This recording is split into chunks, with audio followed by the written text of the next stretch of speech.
microphone didn't work during this recording, so I will do a voiceover along the way. We're just starting to come into the White Sands National Park, or the Missile Range. You see the sand dunes are starting to build on the left-hand side now. And now we're coming up to the park entrance.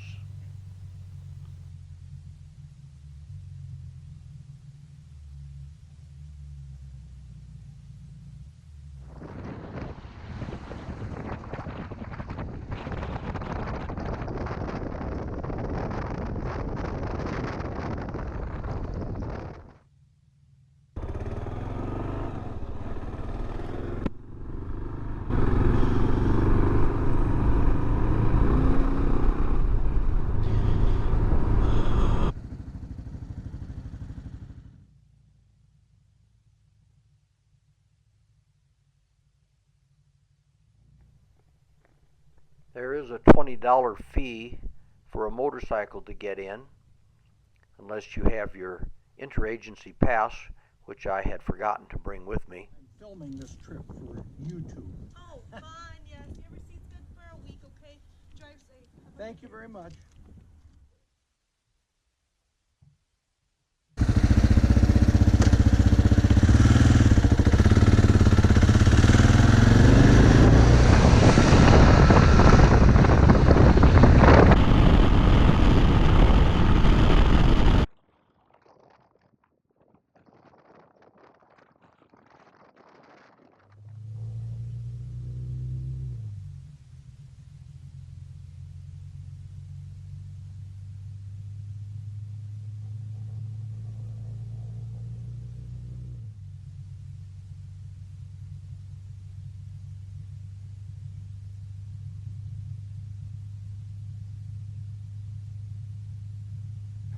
This was about a 125-mile trip from my home to get over to this place, but I had never filmed one of my motorcycle reviews at the White Sands before, so I thought this would be a good place to take the new KLR through.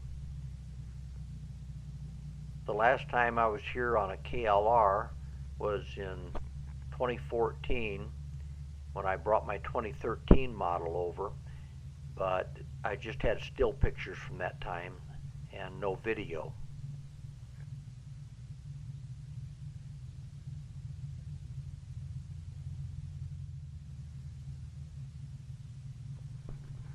As the wind blows over here, the sand is just like snowdrifts, and it blows out across the road, and they have to plow this road continuously to keep it clear for the public.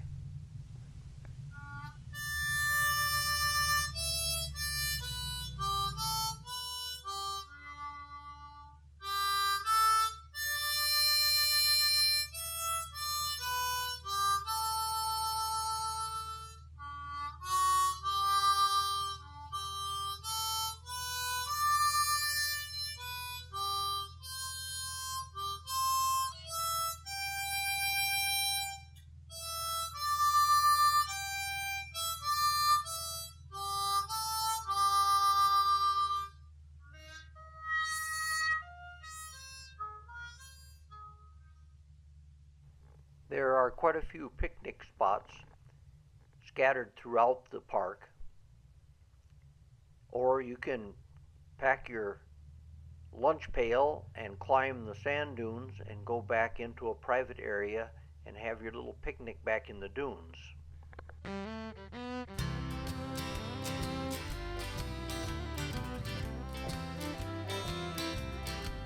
The city lights gave me that rambling fever.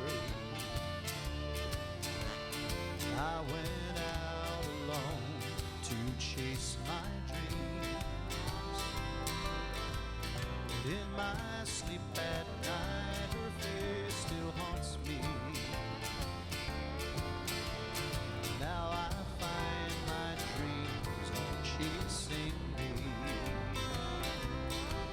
And tonight, somewhere out in Texas, they're dancing to a Bob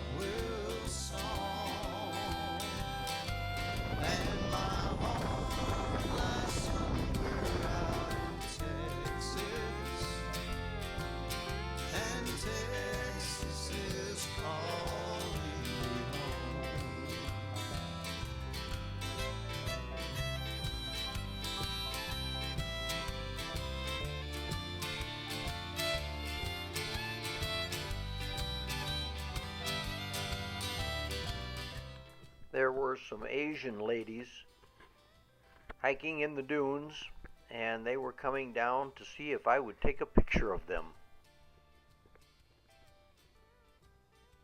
So this is probably their highlight of their visit to the White Sands. I'm filming at the White Sands National Park right now, and this is my new 2025 KLR 650. It was a leftover model. I got it for $61.74 US dollars. They're about $800 more than that with freight and setup, but they waived most of that, so I got almost $1,000 off out the door, which wasn't too bad. I really wanted the new 2026 model, which is yellow, which is the same color as my 2013 KLR was that I bought in 2014. But I decided for the money I could save, I would get the 2025. So anyway, it was brand new in the crate, and I'll show you a few things on it. We'll go over a few of the upgrades that I did to it. I put on the rig gear hurricane packs. They replaced the old Sierra dry bags, and they're almost exactly the same, except they've got molly straps connections on them so that you can put some of your molly bags on it. And they've got a little air release valve here, so when you roll it up, it will let all the air out. And they've got drink holders on the front, holds 30 to 32 ounce drink holders. I have a 32 ounce thermos on there right now. Mine did have a damaged seat on it when I got it, and I replaced that myself. The dealer wouldn't cover it under warranty, but I got a good buy on the seat anyway. And then I got $70 out of my old seat, so I made back some of the money. I've got my quad lock for my cell phone. I've got the adventure mirrors by Double Take. These are pretty old, and I see that they have updated some of this stuff through here now, but they still work fine. I did put on a Taylor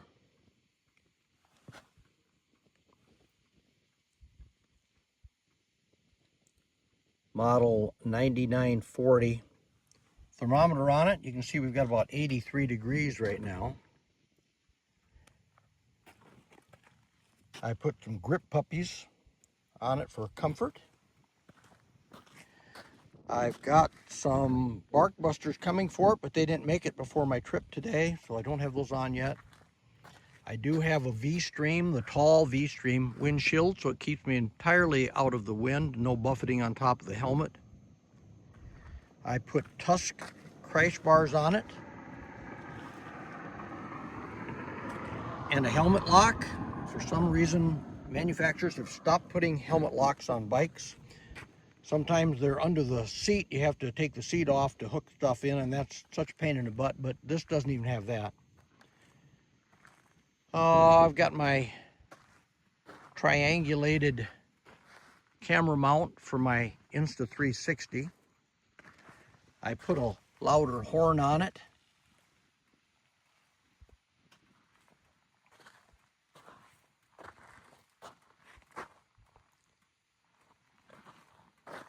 I put a Happy Trails adjustable center stand.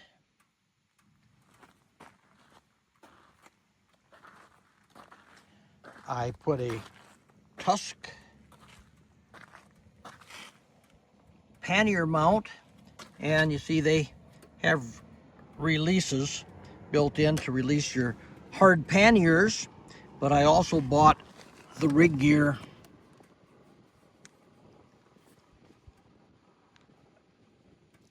plate mounts for the soft bags, so they come on and off very quickly by just lifting this knob and taking them off. And you lock them on to make sure they don't move around with these little screw downs, thumb screws. So since I don't have hard bags, I'm not able to use the quick release built in on these tusk pannier mounts. I always put the old style KLR bag on all my bikes, my bigger bikes anyway. However, the old bikes, the Generation 1 and 2, had a much larger tail rack on it. This tail rack, you can see, is quite a bit smaller than my bag, so I had to make a new mount, and I put a strobing brake light on it for rear end safety.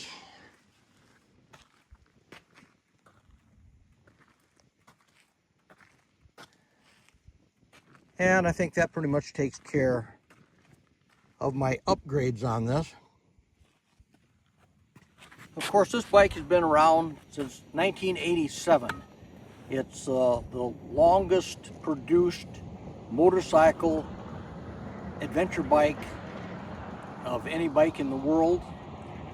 It's been on the road 39 years with very little changes. Well, not a total 39 years. Actually, they quit making it in 2018 and came back again in 2022 with fuel injection. Most people say that's the only upgrade that's had in 39 years. And so, yeah, it hasn't been in continuous production because they did cut it out there for 2 or 3 years, but it came back again, almost identical, but in order to meet emissions, they had to put fuel injection on it. It also has about 100 to 150 other minor updates in the Generation 3. They changed a lot of things in the clutch and transmission to make them more reliable. And they added more mid-range torque with a cam adjustment and a smaller exhaust pipe. So there's been a lot of small changes that have made overall a large increase in the reliability and smooth operation of the bike. So it has been updated quite a bit. They even changed the doohickey twice now. They've updated that. The doohickey doesn't break anymore, but the spring is still weak. So a lot of guys recommend you still take them apart, put in Mike's his doohickey, the cam chain tensioner, and the his spring. But actually, there's no chance of breaking this new doohickey. So just put the spring in it if you get nervous about it. Other than that, it's pretty much the same as it's always been. Nothing much too new to talk about. The first real adventure bike was the BMW R80 GS that took on the Dakar Rally, Paris-Dakar, back in 1980, and it did win the rally, I think more than once. In 1987, they released this bike, and in 1989, it was the winner of the Dakar Rally, and it placed in second place a couple years after that. So it has a long history of long-range reliability. Anyway, you know most everything else about the KLR. There's nothing new, so I won't go on anymore. But I am enjoying getting back into the KLR again, and it's an awful nice bike. It's got a fantastic ride if you like riding rough roads, rough paved roads, or gravel roads. And we have a lot of rough paved roads out here. So it is nice to be able to take this on long rides without the fatigue. So we'll sign off for there. Thanks for watching. We'll see you later.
Well, we did find a nice quiet place to have lunch today.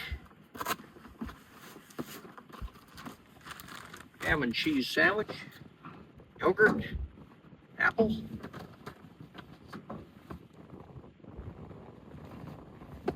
And Dr. Pepper. What more could you ask for?